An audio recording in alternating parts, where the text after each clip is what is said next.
So when it comes to your turn, of course, just pass by unless you already know the answer to it. It doesn't, if you know it, that's great. We'll start with chapter 5. Let me get over there though, just in case I have to. Okay, these are the questions to chapter 4. Chapter 5 and 6. Oh, okay. And here's the, if you need I got okay. them. All right, good. All right, very good. Let's start with, we'll go this way. After their victory against the Hebrews, where did the Philistines take the ark, and what did they do with it there? They took it from Ebenezer to Ashdod, where they put it in the house of Dagon and set it by their idol Dagon. There you go. Ashdod, the capital of the Philistine lands. So very good. All right. Number 2. Cheryl? I'm going to pass. Okay. Bonnie? Number 2. How did God show that he was far more powerful than any graven image idol? He destroyed Dagon. Day 1, the people found the idol fallen on its face. They set him back up in his place. And day 2, they found Dagon on his face again, with his head and hands broken off and laying on the threshold. Very Pretty cool. good. Isn't that just amazing that God would, and that it would be a two-phase thing, you know? I mean, he could have just disintegrated the whole idol the whole day, but he did it in 2 phases. Yeah. It just seems really more powerful, I Yeah, guess, to making show. it a real exclamation point. Exactly, because you know people, if he had disintegrated the idol, they could have come up with a meteorite came in the middle of the night and destroyed it or whatever, but it was just so obvious the way it was done. And who knows if they didn't, like, put shims under it. Yeah, right. prop him up a Yeah, little bit, yeah. exactly, exactly. All right, good. Number 3, I gotta pass. okay. Okay, God's hand was heavy against the Philistine people. What was the judgment? What was the response after judgment fell?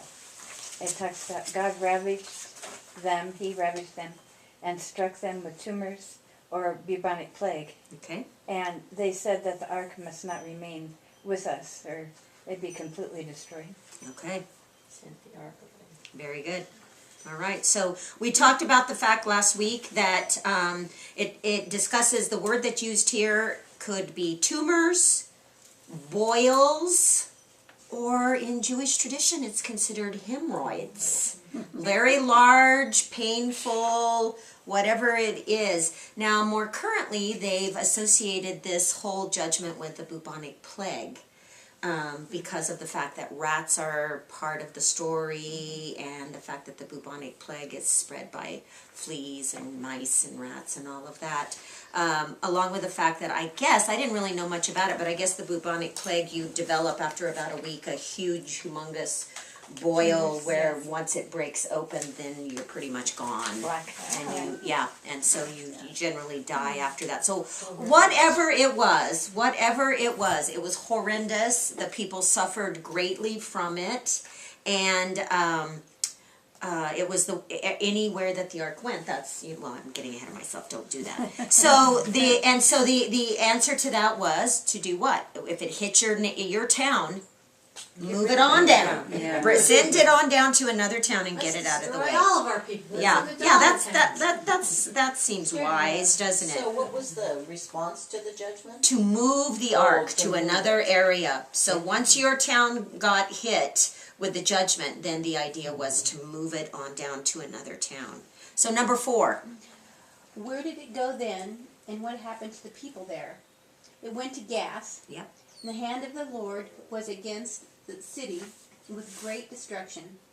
And he struck the men, both small and great, and tumors broke out on them. Exactly. So it went on to Gath, and the same thing that happened in Ashdod happened in Gath. So no difference there. Number 5. Where did they send the ark at that point, and what happened? Ekron. And then the people in Ekron said, we gotta get rid of this thing. So they decided to send it back to Israel.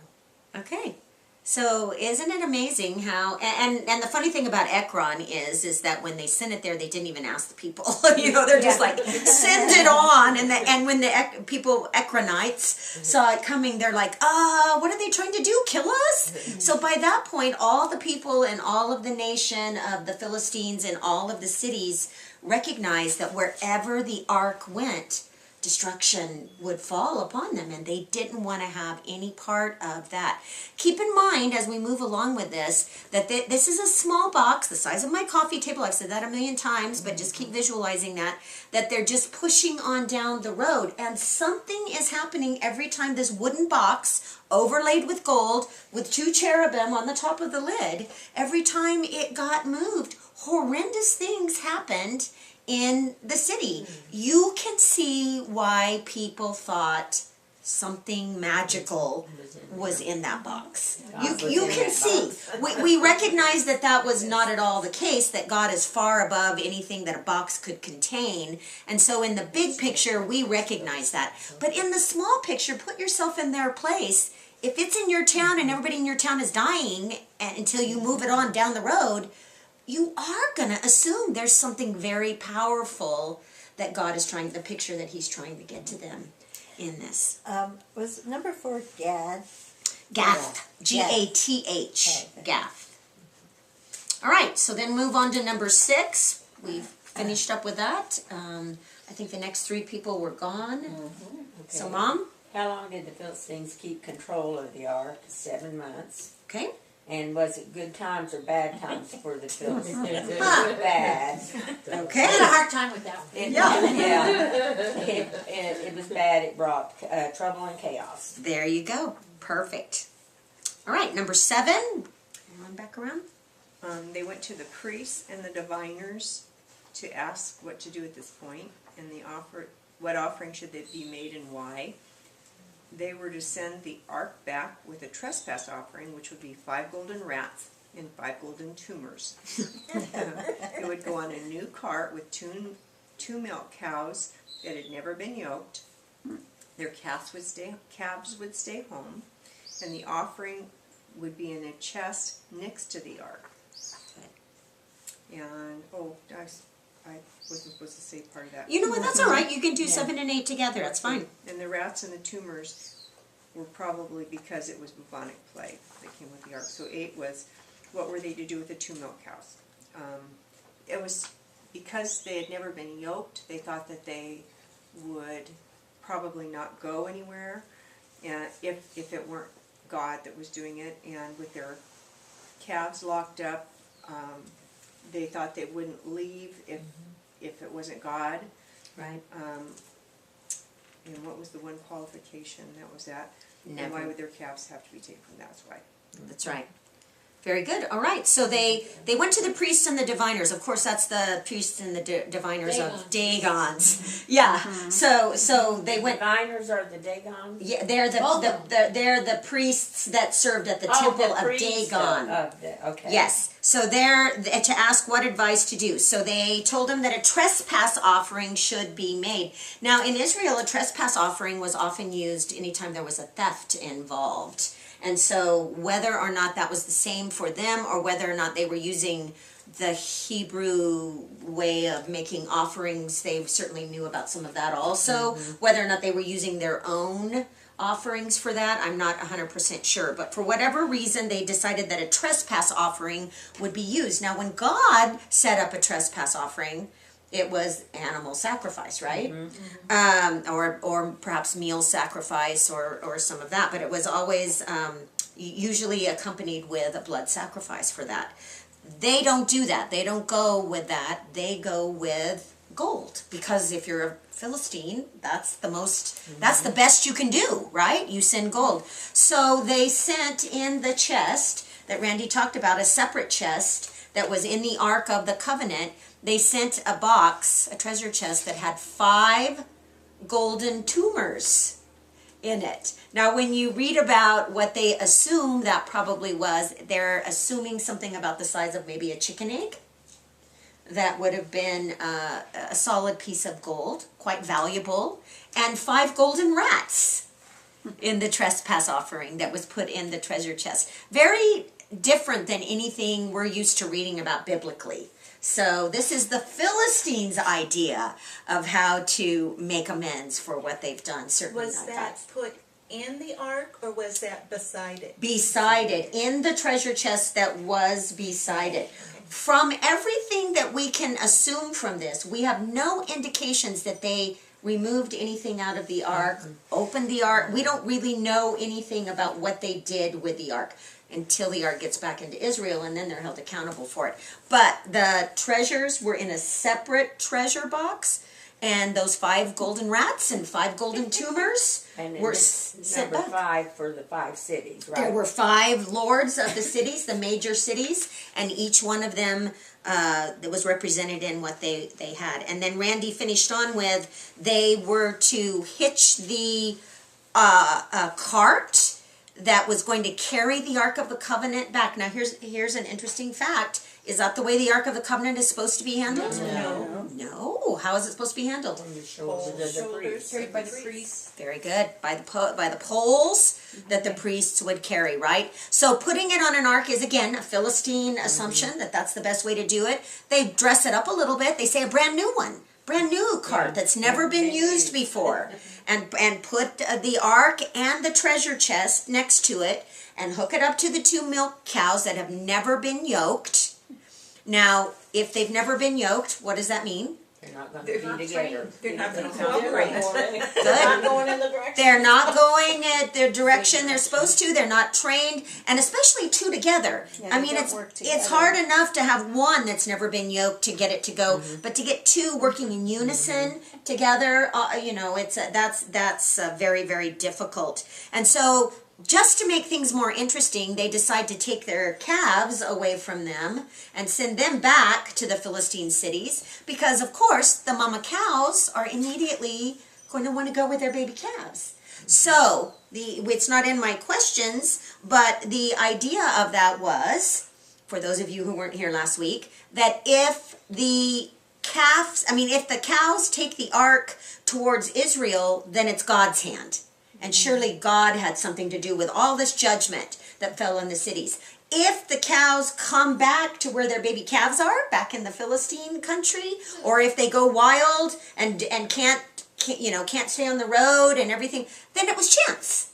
It wasn't God, it was just chance. So really, you can see that all of the cards are stacked for the ark to come back to the Philistines. That way, no credence goes to God, right? It's just chance that it happened. Keep their gold. And they get to keep the gold. I don't know what you do with 5 golden tumors and 5 golden rats, but something, I guess. I guess you melt them down. Maybe make earrings out of them or something, right? Yeah. And so they had come up with this really amazing plan. In a sense, they knew that God was in charge of all of this, or they never would have made the trespass offerings and set this plan in motion. But their hearts weren't really convicted, even though their brain told them this has got to be God, the Hebrew God. But their hearts were like, well, just maybe Dagon really just fell over. And maybe he fell over the next day and his head fell off and his hands fell off and it was just chance that happened. We can always make a new Dagon, right? So this is their idea of how they're going to settle up on whether or not this was God or not. All right, so number 9. Sideways? Okay. In spite of the fact that they stacked the deck, the cows went straight for Beth Shemesh. Who was there that would be helpful in the next step? The Levites. Good. All right, so they go to Bet Shemesh, which just, by the way, means house of the sun. Bet always means house, and Shemesh means the sun. And so, house of the sun, and it was a Levitical city, which is very helpful in this next phase because we've discussed this before, that although our text here doesn't say it, we know from historical writings that Shiloh was destroyed at this point. So where the tabernacle had been, where Eli had been, Shiloh had been destroyed by the Philistines, and so they couldn't take it back to the tabernacle there when it comes back. During that 7-month time period, it had been destroyed. So it needs to go somewhere where there are Levites, where there are priests that will know how to properly handle the ark. Because while the Philistines are not held to the same standard in how everything needed to be done, because they didn't have the training, they didn't have the law. The Israelites certainly were held to that standard. And so God is going to insist that Kathy? it come back. Yes. You said Beth Shemesh Uh-huh. meant house of sun. Is Yes. that S-U-N? S-U-N. Okay. Yep, absolutely. And so the Levites would not only know how to handle the ark, they would also know the proper offerings that would need to accompany that, and they would know how to participate in those. And so now that the tabernacle is not there, these type of things are going to occur in a little bit of a different way. We're going to see about that. So next one, number 10. Sherry, I think that's you. How did the people respond when they saw the ark? The people rejoiced to see it. Offered burnt offerings, made sacrifice. Is that? Okay. So they basically were just terribly excited to see the ark. We talked a little bit about the fact that what did they think when the ark was captured? What was the overriding thought? God left Gone. God was gone. Obviously he lives in that box, so he's gone. And what do you do when your God is no longer there? Ichabod, no glory. The glory has left Israel. No place for God to present himself to the people, the Shekinah, the physical presence of God on earth. No place for that. What do? You assume that God what? Is gone. Is gone. And so Deserted us. he has deserted them. And even more important, as we're going to see in our reading today, is that he was defeated. So militarily, if your God is powerful, he doesn't get captured, right? In their way of thinking here. And so that's going to play really heavily on what they decide to do next. And some of the things that they choose to do next is that this idea of, you think your God is all powerful and can do all things, then he gets captured, and for 7 months he's gone away from you and comes back. It changes your confidence level a little bit. If all your hope and trust is in a box, and that's where your God lives, and that's where his power comes from, when that box is gone, everything changes. And we're going to see how that really messes up things for them. All right, so number 11. Right. I wasn't exactly clear on this one. Okay. So can you take that? Sure. question for me? Was it wrong or right for them to sacrifice away from the tabernacle? Yes, it was right because the tabernacle was destroyed. Okay, so typically, let's pretend like Shiloh had not been destroyed. Where would the sacrifices need to have occurred?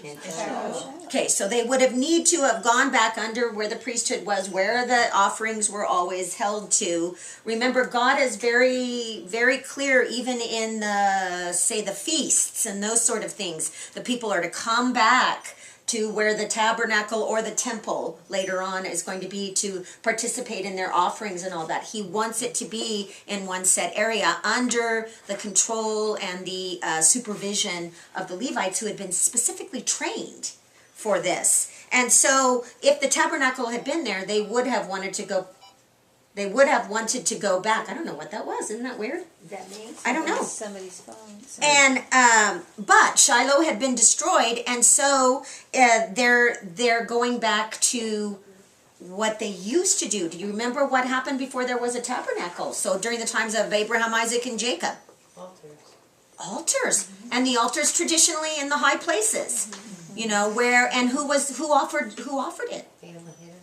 Head of the family. The patriarchs would be the ones who stood in the place of the priesthood, because remember, at that point, it isn't until the Exodus that the priesthood is established, right? The Levites aren't put into authority over all of that until the Exodus. So before that, when Abraham, Isaac, and Jacob are leading their families, they stand in the place of the priesthood.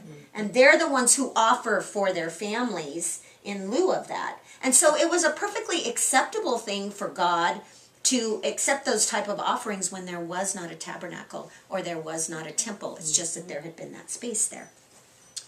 All right, number 12. Francie, do you have that one? I do. Okay. What terrible sin did the men of Beth Shemesh commit? What was the punishment? Then he struck the men of Beth Shemesh because they looked into the ark of the Lord. He struck 50,070 men, and the people lamented because the Lord had struck the people with great slaughter. That's right.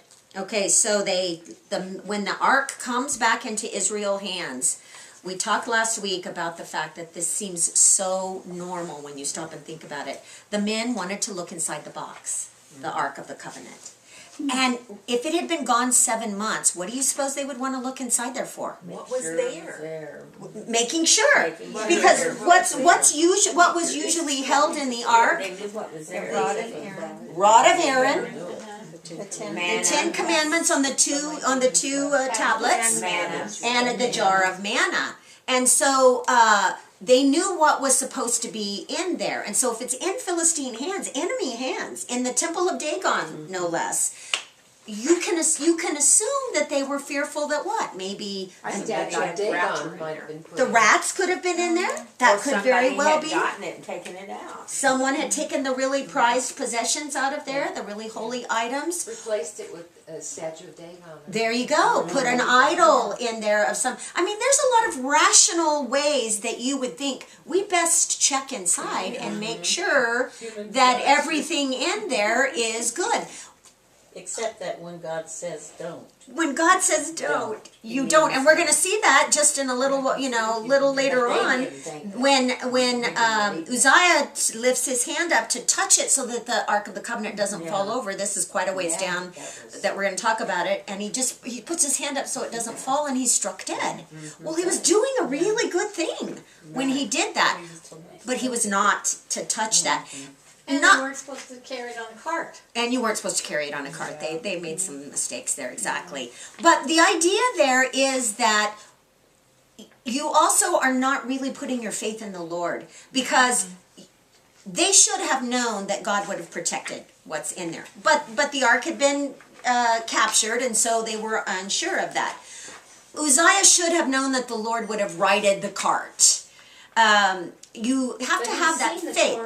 Come in on another exactly. so that takes to this. So the whole point that I'm trying to make is it's very human, and if we were there, we might very well have done the same things. It's lack of prayer too. They could have gone to Samuel and said, "Hey, what do we do here?" It's really good. good. Lack of faith, because you just got to figure the Lord's going to take care of this. That's right. That's right. But when it goes beyond what your brain rationally thinks is possible, it becomes very difficult for a lot of people.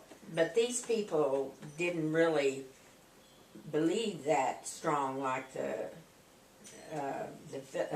Philistines didn't really believe that strongly, did they? Didn't believe what? They didn't believe in that God, the one and only God. They believed in their idols and all other things. So well, they did, but they certainly knew the power of the Hebrew God. Remember early on in our chapter, they say, oh my goodness, this is the same God who, I'm adding this in, 300 years earlier, has brought his people out of Egypt. And look what he did to their Pharaoh there. And look, 300 years earlier that had happened, and they're still talking about it.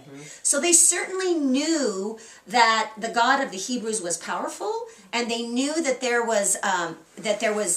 that they were in trouble with that. The issue that the Philistines had, and we're going to see that the Hebrews have also, is that they add the Hebrew God to their gods, just like a Pharaoh did.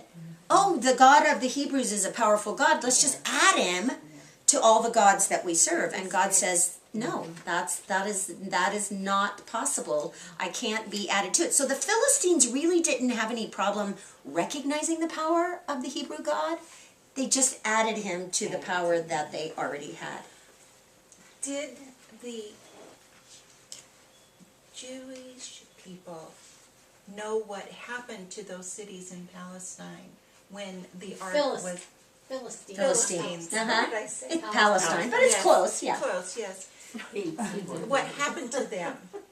Did they know what happened to That's them? an excellent question, and honestly, we're not told. Because if they knew that, I think their opinion would be different of what their God would do It could when be. the ark came back. That could very well be. And so you look at it, there's two ways to look at it. If God had allowed them to know that, maybe their faith would have been stronger in what God was doing when they saw the Right. supernatural. On the other side of the coin, God wants you to seek the miracle maker and not just put your faith in the miracles. So there's that idea of, you know, you need to trust in me even if you don't see exactly what I'm doing. You need to have faith that I'm doing it. So there's that two-way. Yeah. But honestly, we're not really told whether or not they know what's going on. Maybe they do later on. I don't really know that. One last thing before we move on to our new text is that in verse 6, at the very end of it, it talks about after they, or in chapter 6, I'm sorry, not verse 6. Chapter 6, at the end of it, it talks about, let me find it. Verse 19, it talks about that they struck the men of Beth Shemesh because they looked into the ark of the Lord, and he struck 50,070 men of the people. And the people lamented because the Lord had struck the people with a great slaughter. So we talked last week about the fact that that's a little bit of a confusing text. The way that it's written in the very earliest of the manuscripts is not good Hebrew writing, because it says, and they put 70 and 50,000 men in there added to it. It's not constructed well. Also, this is a small town. Beth Shemesh was about 2,000 people in its normal day. Why there would be 50,070 men there when it happened really doesn't make any sense. And so there's a lot of scholarly opinions on what that is. The one that makes the most sense to me, actually, is the fact that they said at some point a scholar very likely said, and there was lament over the great slaughter, and added the number. Are they all men? Because it says 50,070 men. Men, Yeah. And men of the people. you would think that it would be men. Well, last time I said it was oxen. And they said, and what here mine says, or they struck 70 men of the people and 50,000 oxen. And so it's the construction of the sentence in the original that throws everything off. And so you don't want to get too, you don't want to get too involved in that, except for to say those type of scribal errors can occur sometimes with numbering. We see it sometimes in the chronology of things. It feeds people who desire to go in and say there are contradictions in the Bible. And that's really sad because it's very easily explained. We're going to see one today where you know that in the Hebrew it's just the main principal words in the sentence. And a lot of the a, the, and those type of words are put in to make the sentence read a little bit more smoothly, and you're going to see where that can sometimes construe it a little bit differently. I don't want to confuse you with that, but the idea that there were 50,070 men seems unlikely, that there were 50,070 men. And so the way that the writing is probably more than likely that there were 70 men killed, which if you have a village of 2,000 people, that's a big slaughter. That's, 70 of your men, of your families that are going to be affected by that. So just a little point of interest I there. was trying to figure out how that many people could look into the ark. Yeah, I mean, that's right. too. That's a huge group of people too. They'd have to do it in shifts, wouldn't they? Come Come by and look into that. Couple of them. That's exactly right. So where do you understand that it could mean oxen? Yeah. That's just in my little writing here, is the way that it's written in. Someone has put in there, or he struck 70 men of the people and 50,000 oxen of a man. The only reason I'm reading that to you, yeah, Of a man? of a man. And all I'm putting that in there, I don't believe that's true. All I'm saying is there are a lot of ways that they translate this because it's written very... Strange. Yeah, it's written in a very strange way that people can put a lot of their own options in there. So I don't believe that it was 50,000 oxen. I don't think there were 50,000 oxen there. Mm-hmm. So 50,000 oxen just would be a lot. that's a lot, isn't it? Okay. Another thing, there was a biblical archaeology writing, I can remember where it talked about the word tumor in some of the new discoveries on other languages that it could have meant penises and that they were struck infertile. Oh, 50,000. And so, no. But that would be golden penises that they made because they were all infertile and it was so oh. worrisome. Well, how interesting is that? So, no. We'll just move right along, but that's just interesting. Yeah. It certainly has gone from hemorrhoids, which was the original understanding of that, Yeah. to this new idea of bubonic plague, which has been in the last 100 years or so that that's come out. Yeah. So there definitely is They're working understandings. on it. Yeah, they work on that all the time, don't they? All right, well, let's look at chapter 7. I think it's going to be easy for us today to go through 2 chapters. So I think we'll do 7 and 8, and I'll start Ramona. How about you? You want to start for us? I'm having a little trouble with my eyes. Oh, okay, well then we'll pass. Jane, how about you? Then they